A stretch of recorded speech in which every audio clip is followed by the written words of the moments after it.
Welcome back. Let's dive right into this explainer and look at the actual purely mathematical approach to building wealth. And we're going to do it in just 5 years. Look, we're throwing out the overnight millionaire myths and those flashy social media promises. We're stripping away all that noise to map out the real, unglamorous math of financial independence. First, I want you to meet Marcus. Marcus represents a super relatable problem for a lot of us. You know the type. He consumes absolutely endless financial content. He's on finance Twitter, he's watching passive income tutorials all day, but his bank account, it's just not growing. He's sitting there with literally 47 screenshots of investment ideas in his phone that he has never once opened. And the crazy thing is, Marcus isn't lazy, and he certainly isn't lacking intelligence. His core issue, and maybe you felt this too, is that he is caught in this trap of endlessly preparing to build wealth instead of, well, actually building it. The gap between people who build wealth and those who don't is almost never about having the highest income, or being a genius, or even raw discipline. It actually comes down to a very quiet, very specific failure of arithmetic. So let's get into section 1, the real wealth problem. It's not income, it's arithmetic. We're going to look at the actual math behind wealth building to see what's really holding people back. Before we talk about what you should do, we really need to look at what you're working with right now, your starting conditions. Think about an average take-home pay of around $4,500 a month. Think about how incredibly fast that shrinks. You've got rent, car payments, groceries, utilities. They just drain the pool before you even get to make a single discretionary choice. It's tough. It leaves the average household with a wealth-building window of just $1,000 to $1,500 a month left over. And this brings us to absolutely the most fundamental distinction you need to make on this journey. Income is just the fuel, but wealth is the engine. Look, income is a flow. It's a treadmill that keeps you running, but the second you stop working, the money stops coming. Wealth, on the other hand, is a stock. It accumulates. It generates returns for you even while you're fast asleep, completely independent of your physical labor. It is a total game changer. So to successfully convert that income fuel into an actual wealth engine, you need 3 quiet, frankly boring mechanisms working perfectly together. First is your savings rate, meaning focusing on the percentage of your income you're saving, not just the raw dollar amount. Second is time in the market, which completely beats trying to perfectly time the market. And third, you have to avoid what we call the silent wealth destroyers. Speaking of those destroyers, listen, you absolutely have to eliminate high-interest credit card debt. There is just no way around it. It acts as a guaranteed 20 to 24% negative return on your money. If you try to invest while you're still carrying that kind of debt, it's going to completely wipe out the 10.5% average gains you'd get from a standard S&P 500 index fund.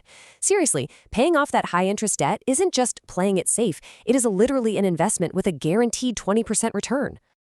Moving right along to section 2, the 5-year framework. This is the boring path to escaping fragility. Let's dive into the actual step-by-step blueprint that turns all these concepts into a concrete reality. No magic tricks here, just a rock-solid plan. Now, before year 1 even starts, you absolutely must lock down the prerequisite, and that is the emergency fund. You need 3 to 6 months of living expenses parked safely in a high-yield savings account. Keep in mind, this is not an investment. Think of it as an insurance policy. It protects you against those totally unexpected events, a crazy medical bill, or your car's transmission completely failing.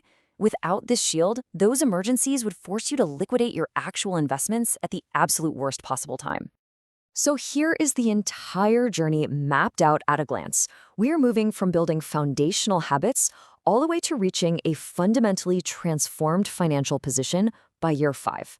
We're going to break this timeline down year by year so you can see exactly how your behavior needs to shift as the math finally starts to take over. All right, let's start with year 1. This is where you establish your baseline behavior. It's all about testing your psychology. Like, can you watch the stock market drop without totally panicking? And of course, you're capturing any of those free employer 401k matches. Then, as we roll into year 2, it becomes all about optimization. You want to reduce friction by automating your transfers so you don't even see the money you're saving. You actively avoid lifestyle creep, and you try to grow your income by just $500 a month to really feed the machine. Okay, year 3, honestly, this is where most people quit. We call it the boring middle. Nothing dramatic happens here. You are just quietly, systematically putting money away. And because it feels so incredibly slow, the temptation to chase hot stock tips or grab some flashy shortcut becomes incredibly strong. But listen to me, the absolute most vital thing you can do right now is just practice disciplined nothingness. stay the course. If you hold steady through that, the magic actually begins. By year 4, you hit visible compounding. Your returns literally start earning their own returns. This creates a profound psychological shift. For instance, if you've invested $48,000 over time, your balance might be sitting pretty near $65,000. At this point, the money you've passively gained begins to rival the money you've actively saved. And honestly, your whole relationship with money just becomes a lot quieter and less stressful. And then we arrive at year 5, the assessment. At the end of 5 years of doing those steady $1,000 monthly investments, look, you won't have a mega yacht, and no, you won't be retiring tomorrow, but here is what you will have. A fully funded emergency fund, up to $90,000 in investments, and zero high-interest debt. You will have built your own independent economic engine and increased your net worth by over $100,000. How amazing is that? Which brings us to Section 3, Hype versus Reality. The illusion of the shortcut. Why does the internet constantly try to sell you shortcuts that derail this exact proven framework?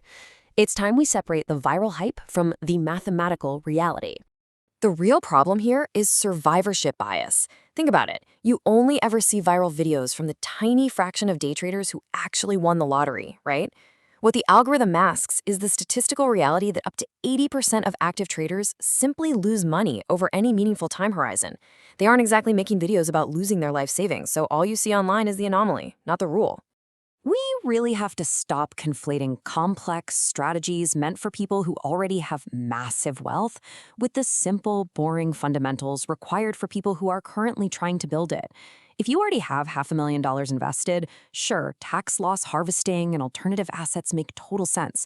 But if you have $12,000 to your name, those things are just a distraction. Your current stage completely determines your strategy. Let's move into Section 4, Escaping Financial Fragility. The bigger picture. Let's zoom out for a second to look impartially at the broader, systemic realities operating right underneath our individual choices. Because at the end of the day, this isn't just about spreadsheets. It is absolutely about structural systems.